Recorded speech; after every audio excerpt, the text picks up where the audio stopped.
Hey everyone, this is Adam Elenbaas from Nightlight Astrology, and today we're going to take a look at Venus in Capricorn trining Uranus in the sign of Taurus.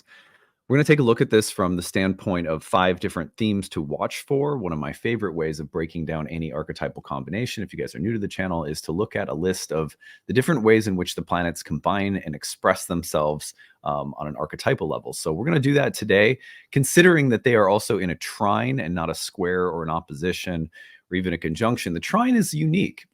It's of the nature of Jupiter. It's a little smoother and easier. So some slightly different significations than those we might look at in other situations that Venus and Uranus find themselves in.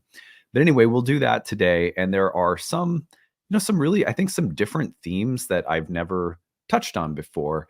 And so I'm excited about this one. Anyway, as always, before we get into it, it takes 2 seconds. If you don't mind pressing the like button, it really helps the channel to grow. We appreciate if you're new, subscribing to the channel and sharing your comments and reflections, especially if you have a transit that's affecting you personally and you have a good story to share. You can use the hashtag grabbed, tell us the transit, and then tell us the story. One of the names that ancient Indian astrologers had for the planets were grahas, which means to grab, but it can also mean to grasp.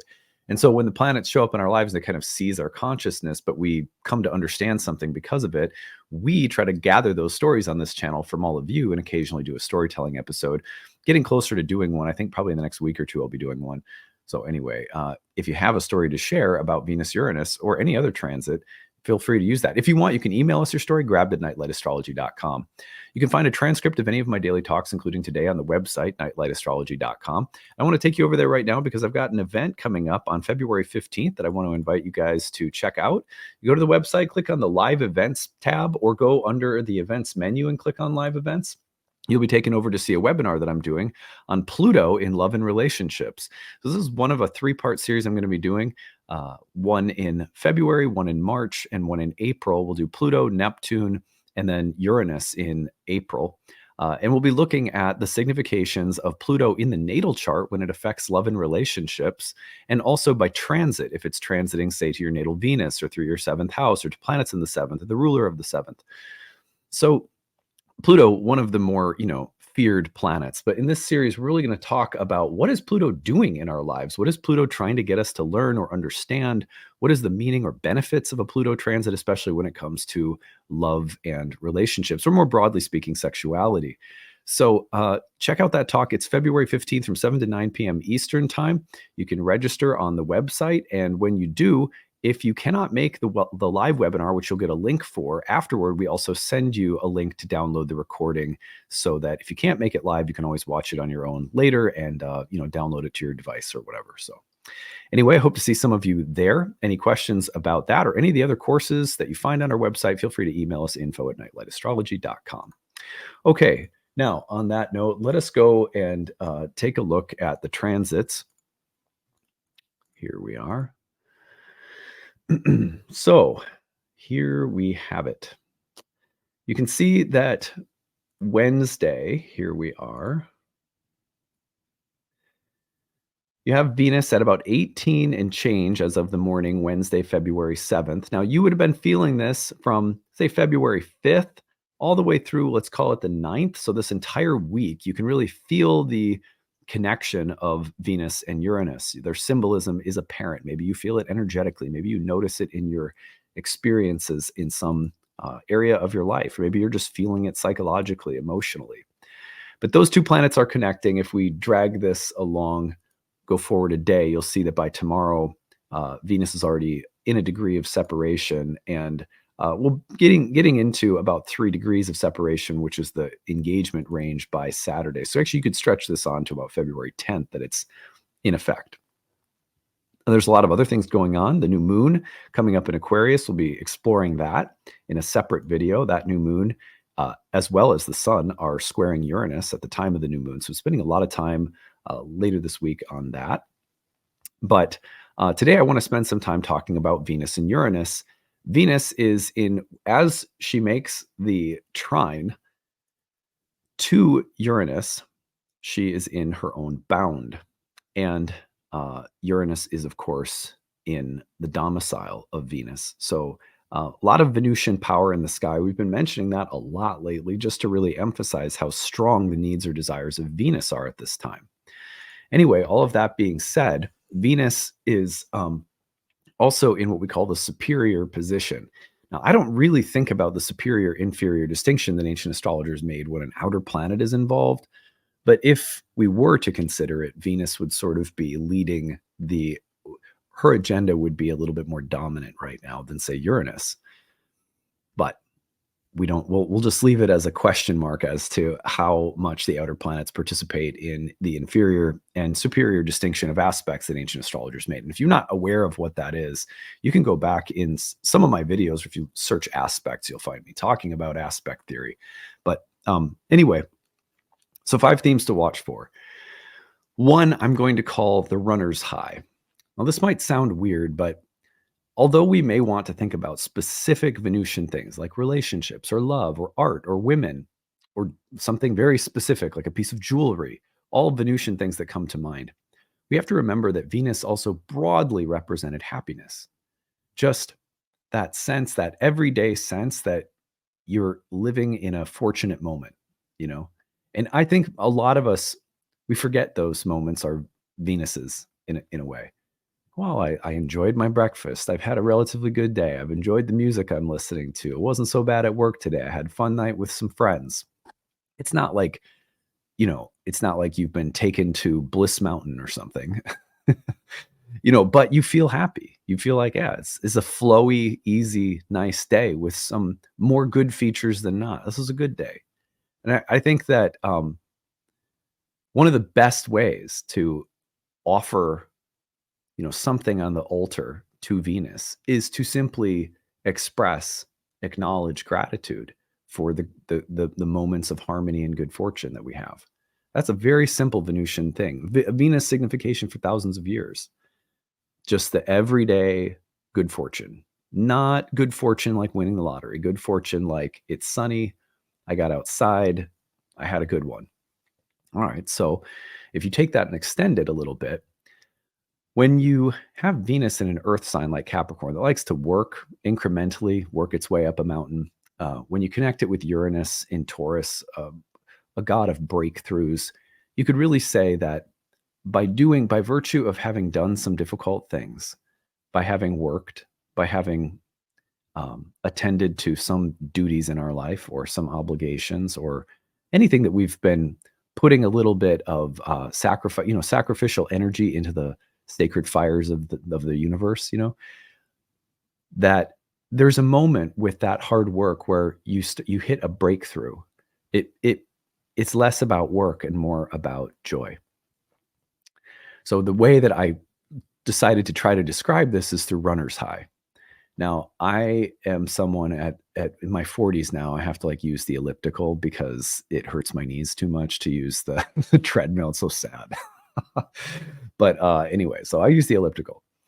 But when I'm going on the elliptical, and I'm getting my heart rate up and whatever, for a little while, it's like, oh, but then it always happens, I don't know, maybe 10 minutes in or something where I start hitting my stride and my breath is going and there's a breakthrough. And you guys know this, it's in any exercise. It could even be in gardening, okay?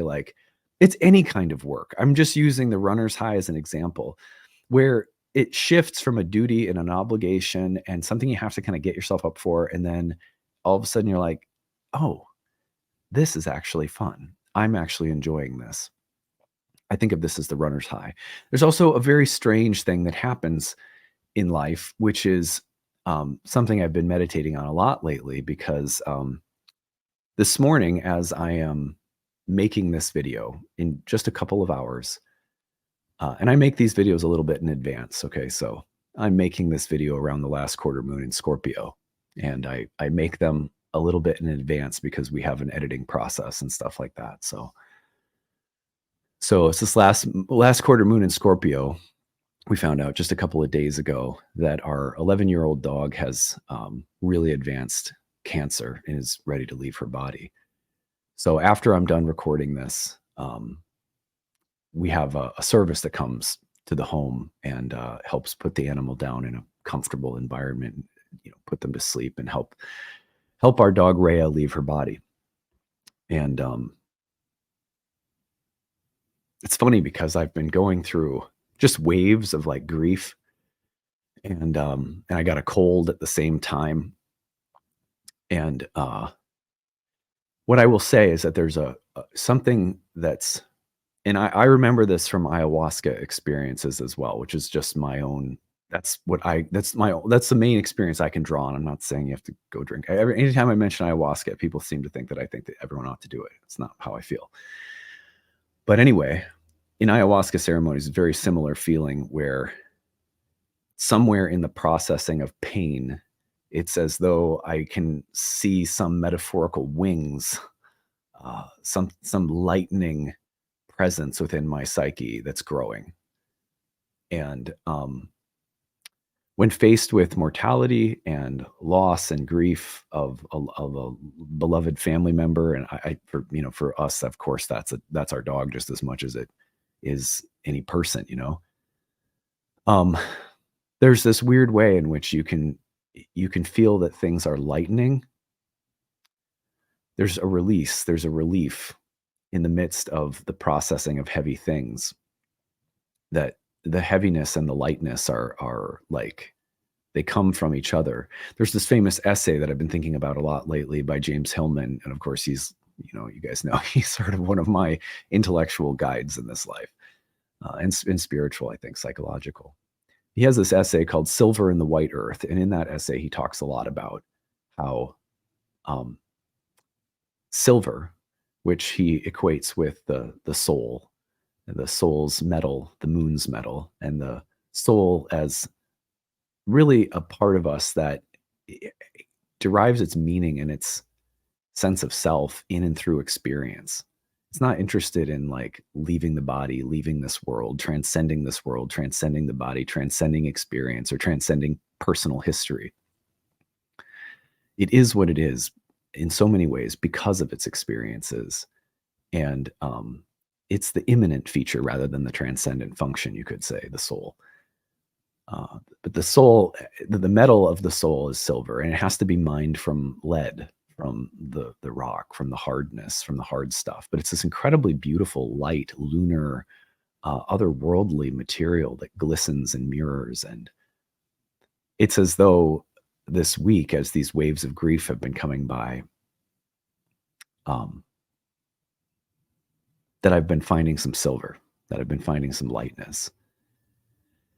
And believe it or not, again, as much as we want to think about Venus and Uranus in terms of just um, all of well, there's going to be breakthroughs in your relationships or love or art, and yes, like all of those things, all those specific, but Venus is also just about lightness and happiness and flow and harmony as qualities of experience, like the flow of a good song you're listening to on your headphones when you're going for a walk. It's just like that's Venus. And when Venus in Capricorn, the sign of Saturn, the sign of lead, Saturn, the planet of lead, I should say, when that planet trines Uranus and Taurus, it is as though lightness can come through from something heavy. So I use runner's high as an example, but I also think about the lightness that happens when, we have to face things, limitations, and the hard things about life, like, like death and loss. Um, I took my dog Rhea for a walk last night. It was the last walk that'll ever take her on. And I know this is really, really like such a simple thing. Maybe you can relate. I realized, I was like, man, whenever she wants to sniff around, and you know how dogs, when you take them on a walk, they really like to do their sniffing. I just thought, man, over the years, I've been so impatient with her sniffing the earth. I felt this tremendous lightness. It was very healing. And I thought it was really interesting because as we were walking, she's stopped eating. She's ready to leave her body. She stopped eating. And we were just going for a short little gentle walk. And it's funny because I was like, "Do you wanna go for a walk?" She's still just as excited as, she was when she was like a puppy. And as we were walking, she pulled back to, like, "I wanna sniff." I was like, "Yeah, sniff," and her collar, because she's been losing weight and everything, and her collar just slipped right off her neck. And I just thought, "Oh, yeah. Yeah, it's time to leave the body," you know? It's time to leave some of the things that have been limiting. Not that the body is a prison, but at a certain point, it becomes a limitation that it drops off. It becomes a boundary or a threshold that you're ready to cross over. And I just kept there was as this is happening, there were other Uranus transits in the sky. And I just thought, wow, yeah, there's this it's hard to say goodbye. It's hard to let go, but there's this lightness that comes. So anyway, I've been thinking a lot about this transit, all the transits from Capricorn to Taurus, and just how there's this way in which things get so light uh, and in the midst of hard, difficult, or things that we might consider work, but in the process, somewhere something suddenly gets light. It's very Venus trine Uranus from Capricorn to Taurus.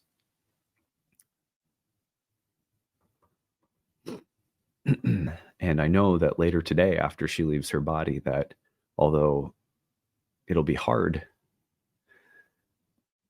I know that there'll be a lightness.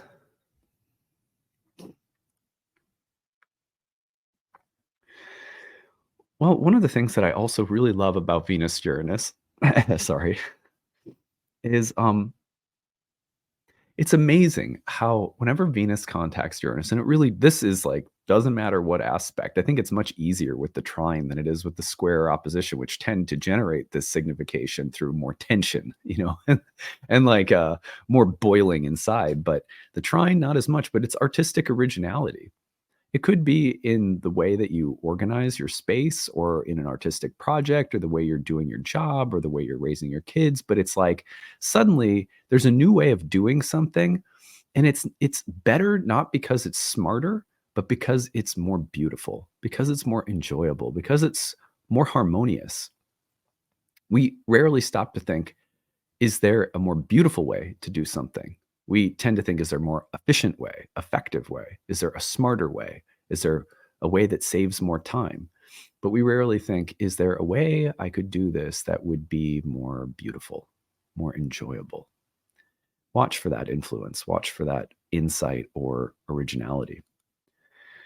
Number 3 would be progressive, developmental, and smooth. There is a way in which anything we are working on goes from being difficult to suddenly becoming smoother, easier, more harmonious, where we're progressing along a path that requires some work or some staying power or some discipline or some maturity, some faith in a sense, faith where faith meets work or something like that.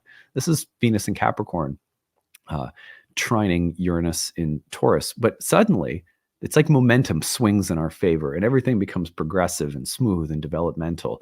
You might just notice right now that things in your life that have needed some tending and some work are just moving along smoothly. Number 4,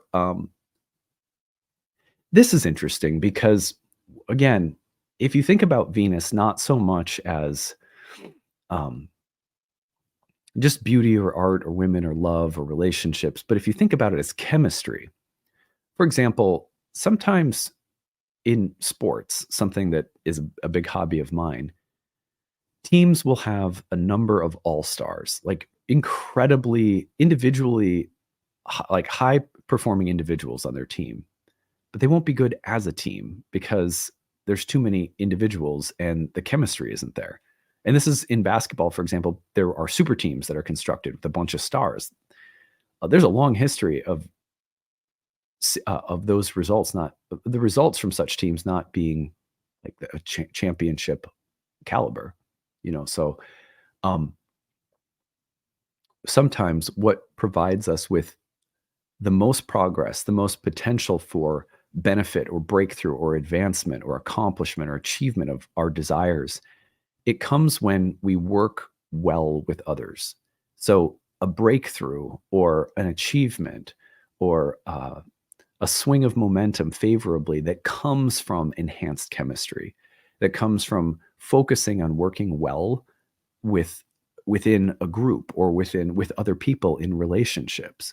If our relationships can become more cohesive and harmonious, look at what we can achieve. And I think that's an energy that's in the air with this right now too. And then number 5 would be, this is such a smooth, harmonious connection between Venus and Uranus. But one of the things that they can come to represent would be something like artistic or Venusian elitism. We have the Uranian qualities, which are so Promethean in nature, which means they love progress, they love advancement, they love innovation, they love kind of like Prometheus, like stealing the fire from the gods, get us as close to the realm of the gods as possible, take that knowledge, bring it down to earth, give it to the humans, let us advance, let us become godlike.